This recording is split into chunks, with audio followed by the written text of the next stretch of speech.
this season we are doing this wonderful Symphony of Sibelius, which is #2, and as I just heard, you had a special, extremely exciting experience when you first time played the symphony. When was it, and yeah, I did actually. It was in 2005 when I was still in the Carrion Academy. And so I had to look through my old programs, and I found out that the first time I played Sibelius' Second Symphony, actually the first time I played any Sibelius symphony, was with Andris Nelsons. And yeah, I was really quite overwhelmed by the sort of natural energy of the piece. I mean, that's what I find about Sibelius. It's very natural, yeah. The way he writes. How do you find, because some people say that it's very difficult to understand Sibelius. I'm just wondering, of course, I remember as a conductor also, sometimes when you listen to the symphony first, for the Sibelius symphony for the first time, you don't understand it. Of course, maybe it's different with the second symphony, but how do you find yourself?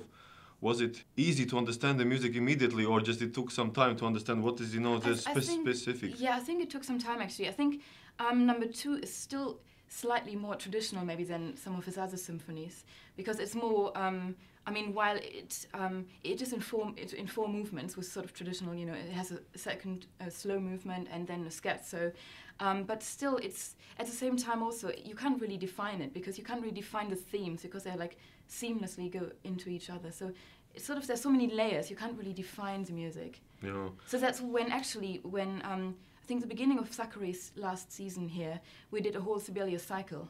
And that actually then was much easier because you got a real insight into the music. Yeah, no, that's I agree. It's very nice. It's a great symphony, #2. Maybe it's one of the most traditional ones in the sense of, if people who doesn't understand Sibelius, the second symphony maybe is the first symphony to listen to, and it's so romantic in a way. But it's also so inside heroism in a way about your country, and the ending of the symphony with this great apotheosis, which finishes like. You would expect, from the shy Finn, you wouldn't expect such a music sometimes. That's true, yeah. No, he does seem, I've never actually been to Finland, but it really seems like he's really painting landscapes somehow, very much through his music. You can sort of imagine what Finland might look like. That's right, yeah. But it's exciting. I have been to Finland several times conducting, and I've never been, unfortunately, to Sibelius' house, but the fact that what we hear about his history and his life, that he didn't compose for his last so many years of his life. He was a normal man. He loved women a lot and he drank a lot. But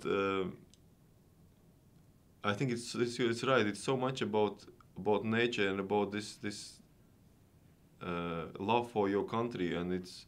Yeah. But I must say it's so specific music. When I'm honestly when I first time here. Specific, yeah. Sometimes the first time here.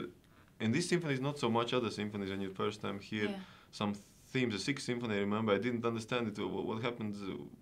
Where is the themes develop, and then you start to understand more and more. After a while, you could get into the feeling of the background of the piece and what is the piece about, into the atmosphere. And Yeah, but that's a good point actually, because I read somewhere that Sibelius once said that a symphony should be like a river. It should be absolutely natural and it shouldn't be constrained in any way. And I think that develops much more through the other symphony, especially #7, then of course, which is in one movement, which doesn't even have a form of a traditional symphony anymore. Yeah. And you can see that one theme suddenly develops into something different, and you don't see the transition; it just kind of happens. Yeah, and I think you're right. Many musicologists, or most of the musicologists, they are. Discussing this question, what's the form of Sibelius? Because it's not really a sonata form. It's not really you can't say. It is like you told. It's like a river which is flowing, and it's only Sibelius has this kind of form. Yeah. And I think he's like you told. He's looking to the form like a river.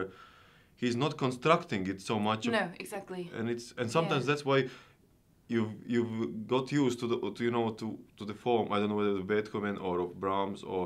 Then you're expecting the development and then sometimes you don't know where it belongs to, and that sometimes what surprises Sibelius. There's so many different layers somehow. Like when you actually take the second symphony, the second movement, which starts with this pizzicato, and then suddenly this line in the bassoons, which comes completely out of nowhere. It's just all these different layers in the music. Yes. Yeah.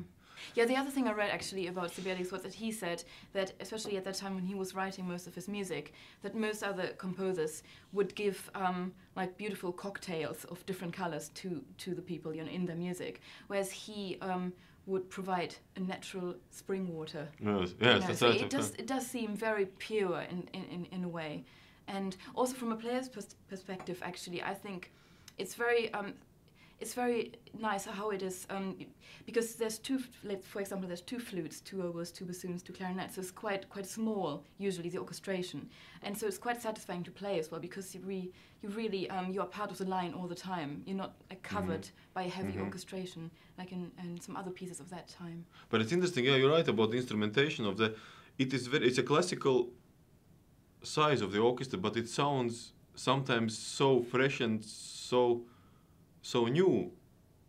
Even the second movement beginning with the timpani roll, and then it's boom boom boom, and then the bassoons come in. It's so strange. It's so unusual for that time. And then the dialogue between flutes and trumpet in the second movement with low registered flutes, and which is also unusual. It's very unusual. Yeah. He's really got his completely own language in the music somehow. Yeah, I'm very much looking forward to perform Second Symphony now together, and it's an amazing piece.